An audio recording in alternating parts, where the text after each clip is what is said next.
Hello! ఇది ఏపీలో కొత్త రేషన్ కార్డ్‌కి మనకి ఆప్షన్ వచ్చిందండి. దాన్ని ఎలా అప్లై చేసుకోవాలో తెలుసుకుందాం.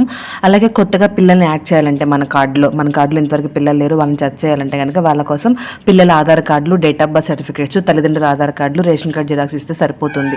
కోడల్ని యాడ్ చేయాలంటే గనక మ్యారేజ్ సర్టిఫికేట్, మ్యారేజ్ ఫోటో కానీ, పెళ్ళికొడుకు, పెళ్ళికూతురు ఆధార్ కార్డులు, రేషన్ కార్డ్ జిరాక్స్ ఇస్తే సరిపోతుంది. అలాగే చనిపోయిన వాళ్ళని తీసేయాలంటే గనక చనిపోయిన వ్యక్తి డెత్ సర్టిఫికేట్, చనిపోయిన వ్యక్తి ఆధార్ కార్డు, కుటుంబంలోని సభ్యుల ఆధార్ కార్డులు, రేషన్ కార్డ్ జిరాక్స్ ఇస్తే సరిపోతుంది.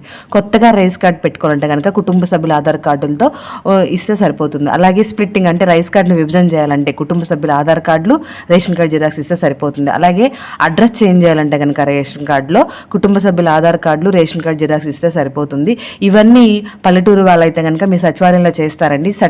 అప్లికేషన్స్ కూడా వాళ్ళ దగ్గర దొరుకుతాయి. మీరు వెళ్ళి తీసుకొని మీకు ఎలా కావాలో అలా వాళ్ళకి ఏ విధంగా చెప్తే, అంటే విభజనక, యాడింగ్కా, డివైడ్ చేయడానికా, డిలీట్ చేయడానికి అనేది చెప్తే వాళ్ళు మీకు ఇస్తారు. లేకపోతే మీ సేవ పట్టణంలో కూడా చేస్తారు. మీరు చేసుకోవచ్చు. Please subscribe to our channel.